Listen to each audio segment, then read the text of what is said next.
As with always, when I try to do a live stream here in Australia, well, I'm always brought undone by slow internet connection, you know. But look, I love doing live streams, so that's what it's about today. I thought, because just for anyone who does follow the channel, you know, I haven't been able to upload of late because the PC blew up, the hard drive blew up on me. So I'm actually, yeah, well, I'm not PC less, you know, but for editing videos, you know, I have to wait till a new one arrives. So, but what's happening here is that what I thought I'd do today is that I was working on the irrigation system for the strawberries and everything that I've got going this year. And what is this on? Oh, hello. There's I can see someone there. How are you, Butler? Good stuff. Oh, this is fun. All right. Well, what I'll do, I've noticed on other live streams that if people ramble on too much, you know, it gets a bit boring and stuff. So I'm going to try and whack through what I'm going to talk about, and then if there's anyone still hanging or there's anyone there, I'll have a chat. But what I thought I'd just do very quickly is a bit of a how-to and also a be careful of, okay? Now, I'm not sure if I can just change the camera around while I'm live. Yes, I can. Here we go. Okay, here. So what you're looking at here is 2 runs of 20-metre beds that I've got going, okay? I have strawberries, lettuce, radish, strawberries again. Now on the front here, what I've got also, these are 6 8-metre beds which I'm putting the irrigations in, and these are all strawberry, lettuce, and I'm going to go some lettuce and Russian kale, etc. in there.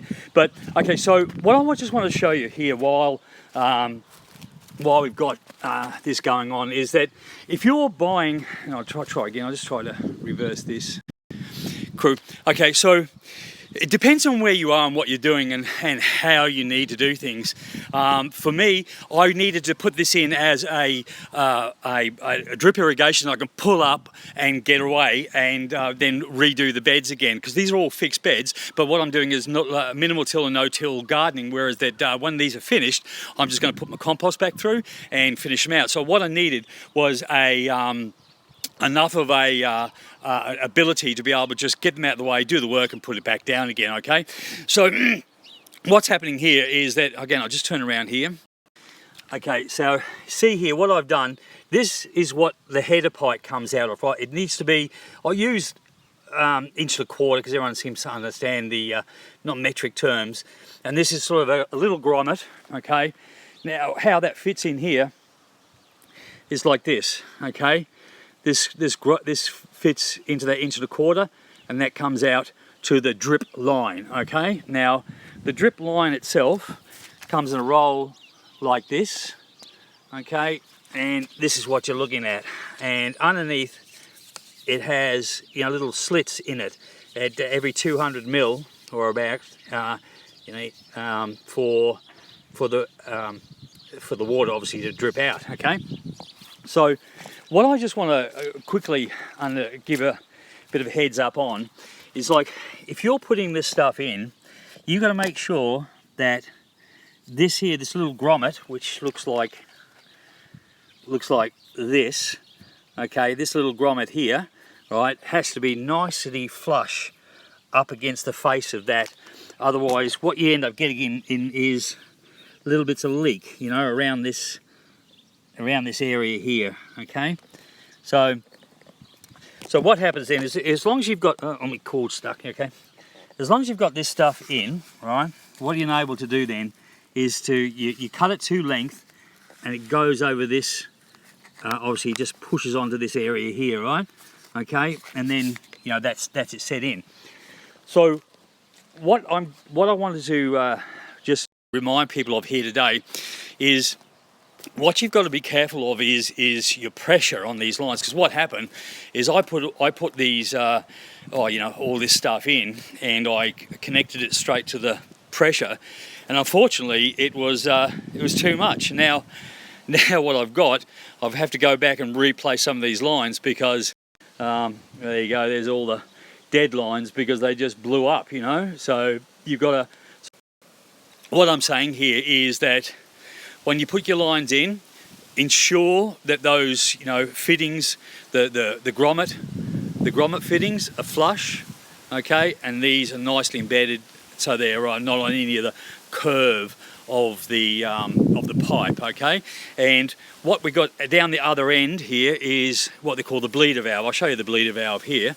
All right, so once that's set on, that allows the air to come out of the pipe, all right, and then the system then just takes up its own pressure, all right, and that's what, hang on, just see if I can get this away, and that's what that'll look like down in here, okay. So there you go. Look, I'm really hoping that by the time this is all finished, you know, I'll be able to just to, you know, put the water on and just let it go and save myself some money with the watering, you know. But who knows, you know.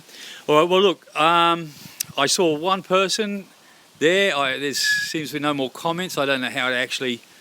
So if anybody's got any questions or not, or otherwise, you know, we'll.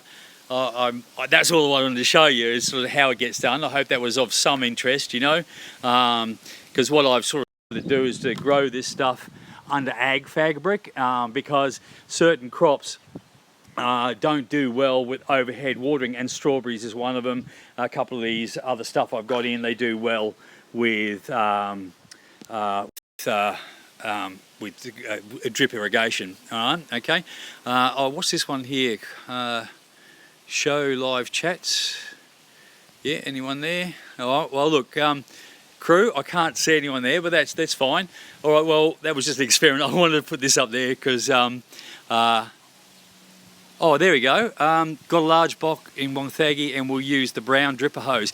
Yes, that's but that's an expensive way to go. I looked at that, and yeah, it's stuff you can buy out of Bunnings, you know, and whereas that. When I looked at it, I thought it's also a little bit unwieldy because eventually I'm having all 20-metre runs, okay, and when you try to use that stuff, it just folds everywhere, you know, and just bunches up, and it's really hard to handle. So that's the reason I didn't go, but that's, you know, depends on what your sizes are.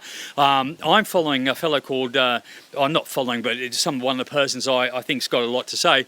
There's a guy called Curtis Stone, Urban Gardener, I think his channel is, and he talks about setting out individualised set beds, and he talks about he uses 900 wide for his. No, it's not. It's 30 inches.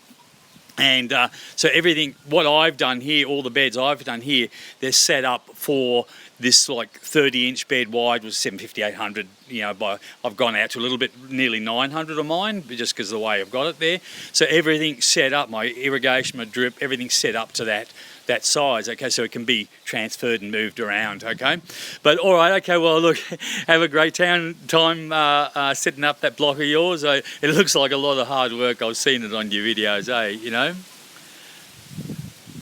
Oh yeah, the black rubber ones. Yeah, those little soaker. Maybe you're talking about the soaker hoses.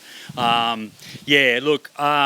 Again, it's a cost thing. There's no doubt about it. You know, because when you're setting out for irrigation, you know, you got to say, well, what's it worth? You know, because you can, like some of these fittings, you know, it's cost me over $500, you know, so far, just to put all the fittings down, and it still isn't. I haven't still got it right, you know. But you know what I'm talking about over a long term thing, and it's interesting you say they burst. I don't know whether they burst through water pressure or just old use, you know. I'm not really sure, but that's what I've tried to do. I've tried to put all the header pipes and everything in really good solid PVC that's just not going to go anywhere. And these this drip line you get here, because it's under ag fabric, it'll last a long time, but you know, it's you're biting a roll of, you know, 1.8 kilometres, you know, so you've always got it, you know. Yeah, water pressure. Well, look, if you're interested, I'll just show you something before I go, because I had something similar to where we are. We're actually, we've actually got quite high water pressure, right? So, which is funny for a country town, but hey, look, me radish is doing well, eh? I'm live. Okay, so what we've gone is, as you can see, just if you're wondering, all this black plastic, I put down a lot of compost, a lot of work, and I've just had them shut off, you know, to try and kill any seeds and everything in there, you know. So see this little unit here, okay? It's just a pressure limiter. All right, so you just gotta. It's a bit of trial and error, but you know, like this little dial on the top here, you just got to dial it up and down to get the pressure that you need to take away, you know, the pipes blowing and stuff like that. You know, so it's one of those things you just got to. That's what I say. It keeps working with. Here we had -2 here. But it's shot it through the pumpkins. But anyway, all right, that's great. Okay, I'm glad I could tell you that one.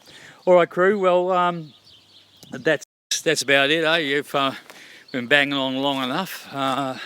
Just wanted to get that out there just to put something up on the channel, you know. All right, well, hey, if you like it, thumbs up for me, and hopefully you see the competitor. Where are we?